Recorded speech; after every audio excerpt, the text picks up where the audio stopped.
A stormy night. A little girl in a torn pink frock sits on a cold footpath, clutching her empty stomach. Rain falls, people pass by, but nobody stops. She whispers, "Please, just one piece of bread." But no one cares. Before we dive into this story, tell me, where are you watching me from, and what's the time there right now? The kitchen light flickered weakly, throwing restless shadows across the cracked walls. A single candle on the table burned low, its wax dripping slowly like tears. Karen sat silently, her fingers locked together, eyes swollen from hours of weeping. She didn't dare raise her gaze. Silence pressed heavily around her, until suddenly, crash, a plate shattered against the wall. Karen flinched violently, her heart leaping as Victor's furious roar filled the small house. His face was red with anger, veins throbbing as he spat out words that cut deeper than knives. "I will not feed another man's child. She's not mine. She leaves tonight." Karen's breath caught, her voice shaking as she whispered, "Victor, please, she's only 6.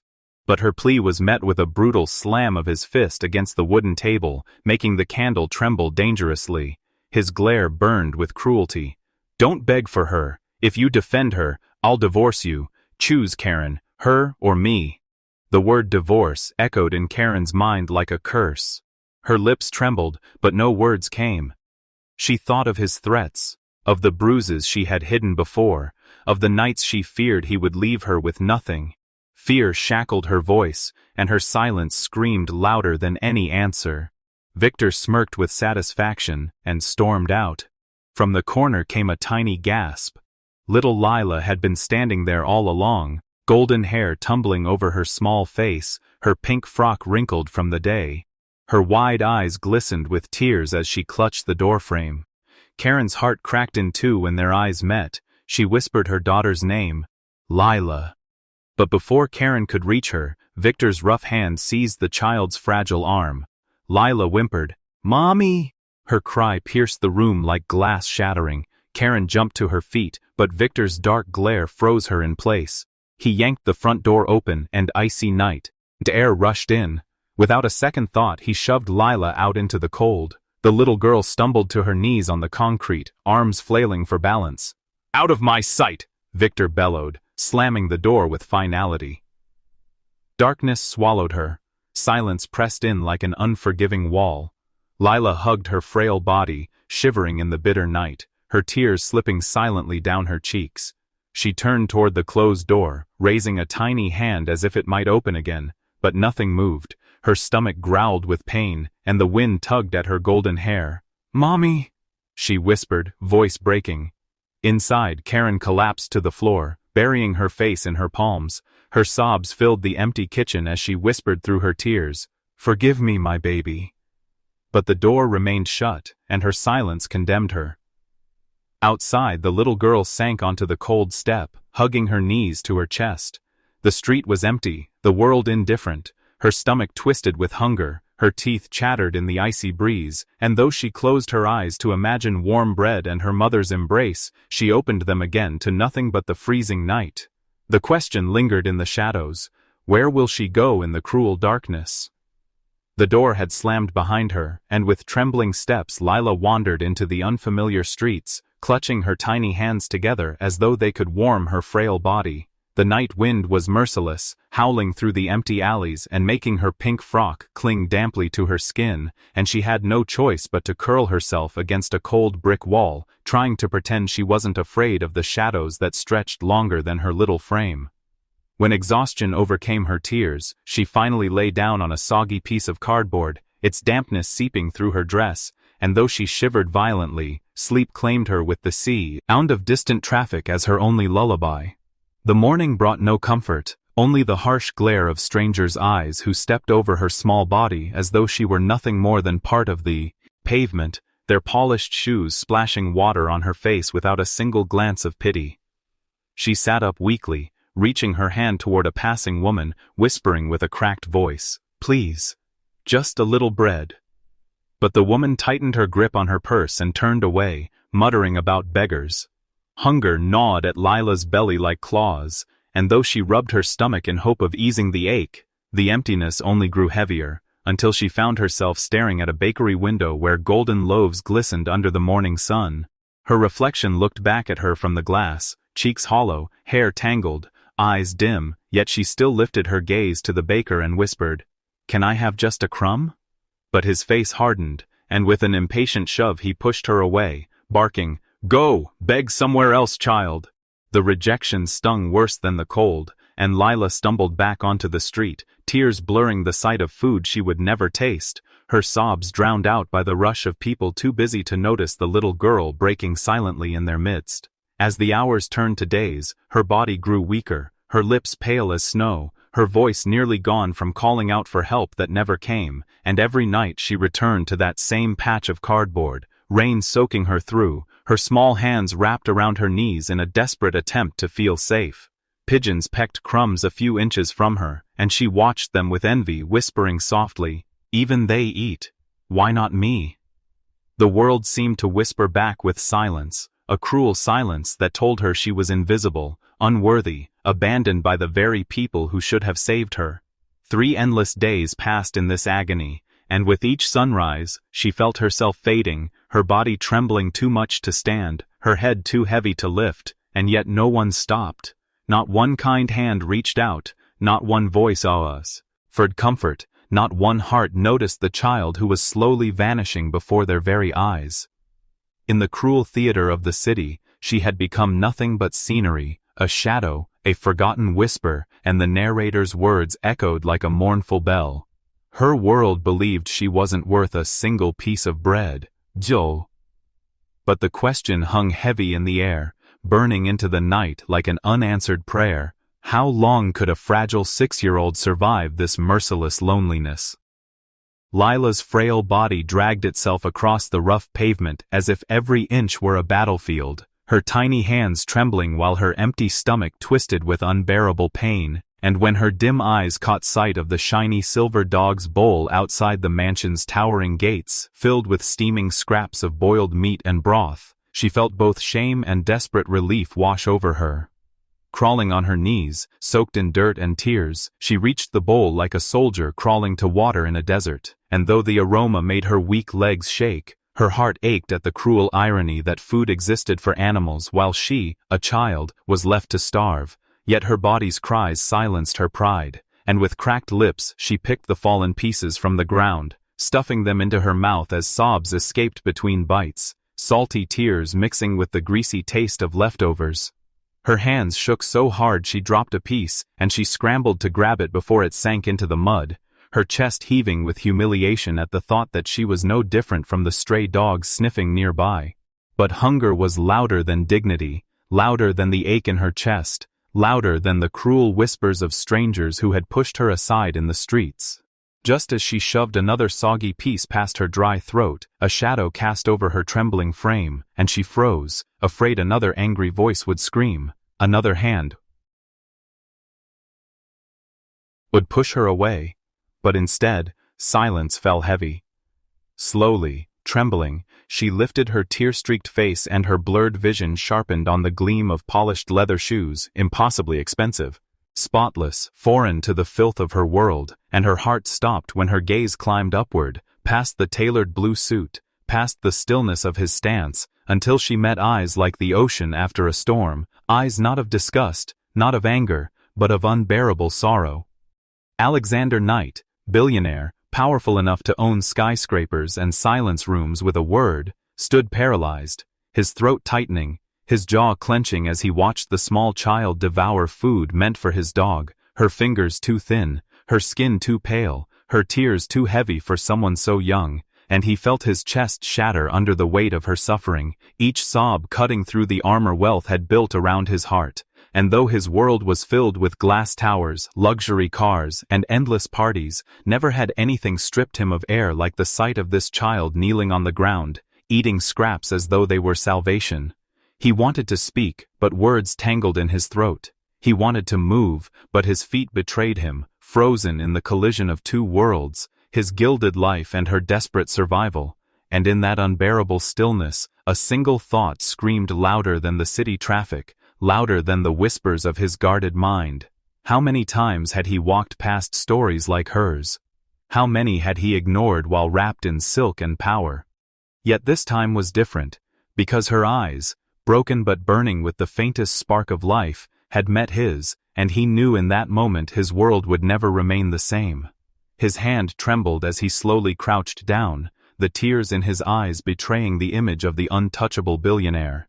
And though he had been trained to hide weakness in boardrooms and battles of wealth, he could not hide the storm raging inside him now, not when faced with innocence being crushed by the cruelty of neglect. And in that breathless instant, as the air grew heavy around them, the unanswered question hung in silence, like fate itself leaning closer. What would Alexander Knight, the man who had everything, do for a little girl who had nothing, not even the right to a meal beyond a dog's bowl? Alexander's knees touched the cold pavement as if the entire weight of his world had finally forced him down, his sharp blue tailored suit creasing, but he didn't care. His voice cracked like glass in a storm as he whispered, "Sweetheart, why are you eating from a dog's bowl?" And the words trembled in the air heavier than thunder, while little Lila, her tiny hands still clutching greasy crumbs, lifted her tear-streaked face, eyes wide and shimmering with hopelessness, her lips shaking as though speaking cost her the last bit of strength inside, and she whispered so faintly he almost didn't catch it. "Because no one wants me, not even my mommy." And that sentence tore through his chest like a blade, ripping apart every guarded wall he had built in 32 years of life, his breath hitching as tears threatened to spill. And in that fragile moment, the billionaire, feared in boardrooms and worshipped in financial magazines, was nothing more than a broken man kneeling in front of a child who had been rejected by the entire world.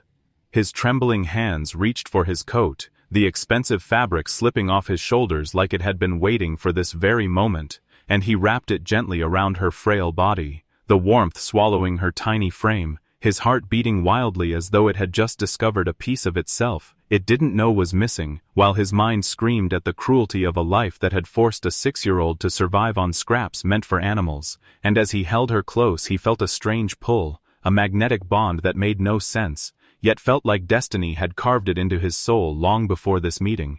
And memories of his own childhood flashed unbidden. Nights he too had sat hungry when his own parents were too consumed with power and image to notice his empty stomach, mornings when his cries for comfort had been met with silence, afternoons when loneliness had been his only companion, until he had built walls of steel around his heart, walls that were now crumbling brick by brick under the weight of this tiny girl's whispered truth. And as he rocked her gently against his chest, the sound of her quiet sobs soaked into his tailored shirt like raindrops marking the soil.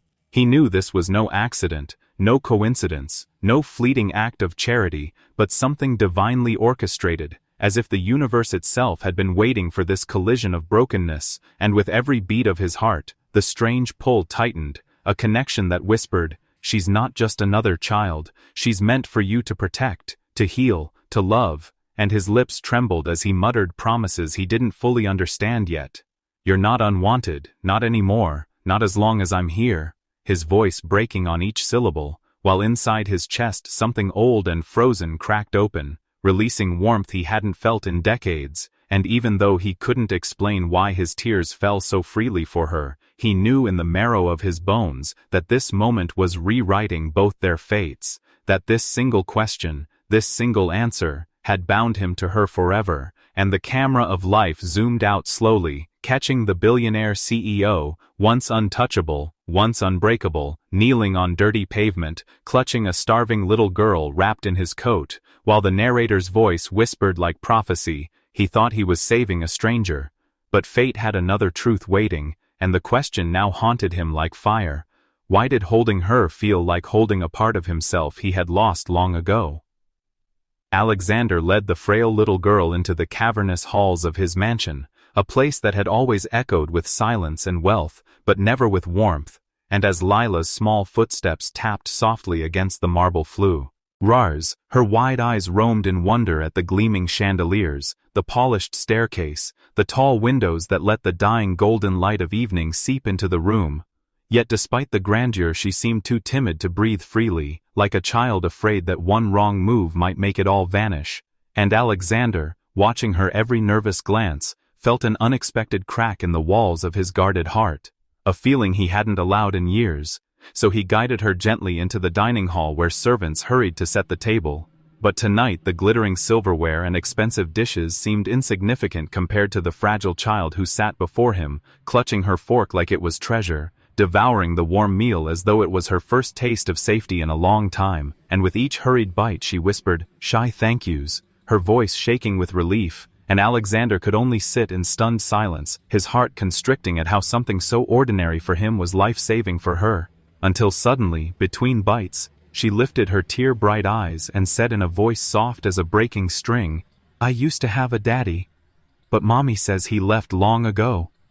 And in that instant the world seemed to stop, Alexander's fingers stiffening on the glass, his pulse thundering in his ears, because those words, innocent yet devastating, sliced through him with a force he wasn't prepared for, and he found himself staring harder at her, at the delicate golden strands of her hair that shimmered in the light, at the blue-green eyes that mirrored something achingly familiar, and for the first time in years, Alexander felt his carefully buried past clawing back into the present, memories of a woman he had once loved beyond reason flooding into his mind, the way her laughter had filled his nights, the way her tears had once begged him to stay, the way pride and anger had poisoned their bond until he walked away, never knowing she carried more than just heartbreak when he left, and now here, right in front of him, was a living echo of those lost moments, a child who could be the bridge between the man he was and the man he might still have a chance to be, and though he tried to steady himself, his trembling hands betrayed the storm inside, because the possibility that Lila was his blood wasn't just a thought anymore, it was a truth he could feel in his very bones, in the way she smiled timidly like her mother, in the way her gaze pierced him with unspoken questions, in the way his soul ached each time she chewed carefully, as if afraid the plate might be snatched away, and while he wanted to ask, to demand answers, to confirm the terrifying hope building inside him, he couldn't bring himself to shatter the fragile trust she had placed in him, so instead he simply watched her, his heart breaking with every small motion, every vulnerable word, until she finally pushed her empty plate away and whispered, "I was always hungry at night. Mommy tried, but she cried a lot. I think she was sick." And tears stung Alexander's eyes at the thought of the woman he once abandoned struggling alone, carrying burdens that might have killed her spirit, and the guilt was so crushing he nearly couldn't breathe. Yet when Lila's small hand reached across the table to grip his sleeve, her tiny voice pleading, "Please don't make me leave tonight, I feel safe here." Something inside him shattered and healed at once, and for the first time in his life, Alexander felt the meaning of family, not the kind written on documents or flaunted in public, but the kind that binds hearts through pain and love, and he whispered with a trembling voice, "You're safe, I promise." Though his chest burned with the unspoken truth, that he wasn't just protecting her out of kindness, but out of a father's instinct, the instinct he never knew he had, and as Lila yawned and leaned against the chair, exhaustion finally overtaking her small body, Alexander rose and scooped her into his arms, sure, prized at how naturally she fit there, how perfectly her head rested against his shoulder, as though she belonged there all along, and as he carried her down the quiet hall to the guest room, his mind raged with questions. Was she truly his daughter? Did the woman he loved hide this from him? Had fate given him one last chance to make things right? And when he tucked her beneath the soft blankets, brushing away the tear tracks on her cheeks, she stirred and murmured sleepily, "Good night, Daddy." And though the word escaped her lips in a dreamer's haze, it struck Alexander with the force of 1,000 truths, leaving him standing frozen at her bedside, tears slipping down his own face, his heart breaking and healing in the same breath, because whether or not blood confirmed it, in that moment he knew he would never let her go, never repeat the mistakes of his past, never abandon the little girl who might very well be his daughter, his redemption, his second chance at love. And as the night deepened and silence wrapped the mansion, Alexander stood guard at her side, staring at the sleeping child who had unknowingly transformed his entire world, the haunting cliffhanger lingering in his soul. Could she truly be his blood, his lost legacy, the piece of his heart he never knew existed until now?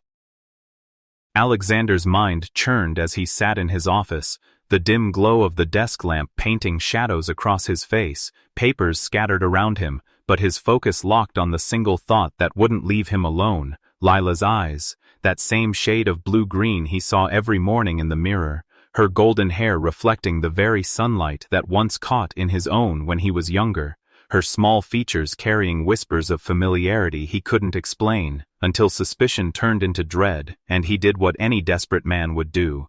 He called his lawyer and demanded answers, his voice low and rough as he spoke her mother's name, Karen, a name that carried a history he thought was buried beneath years of wealth and regret.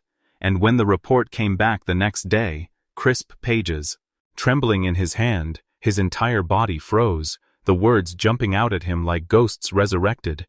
Karen, the woman he had once loved so fiercely, the woman who vanished without closure, the woman who had chosen another man, Victor, while leaving him shattered, was not only tied to his past, but to the little girl who sat in his dining room smiling through tears just a night ago. He felt his chest constrict, his heart beating violently against his ribs, as realization dawned that maybe, just maybe, the child he was so drawn to was not just fate playing cruel tricks but blood calling to blood, a silent recognition only a father could feel. And as he clutched the report, memories of long-forgotten days with Karen flooded back, her laughter in the rain, the way she once promised never to leave, the night she disappeared without explanation. And suddenly the puzzle pieces fit too painfully well, each one slicing into him with truth sharper than any blade.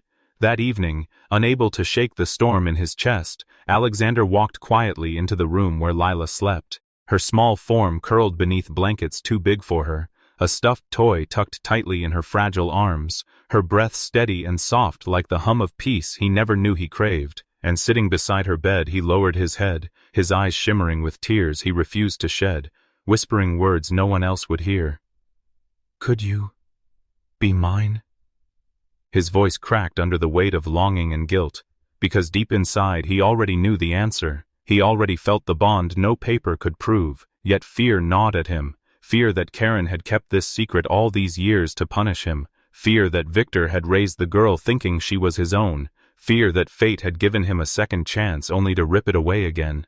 His hand trembled as it hovered above her small fingers, afraid to touch, afraid she would wake and asked the very question he couldn't yet answer. But then she shifted slightly in her sleep, her tiny hand falling into his, gripping him unconsciously, and in that moment Alexander broke, silent sobs racking his chest as he realized he had been cheated of her first words, her first steps, her first laugh, years stolen from him by lies. But maybe, just maybe, it wasn't too late.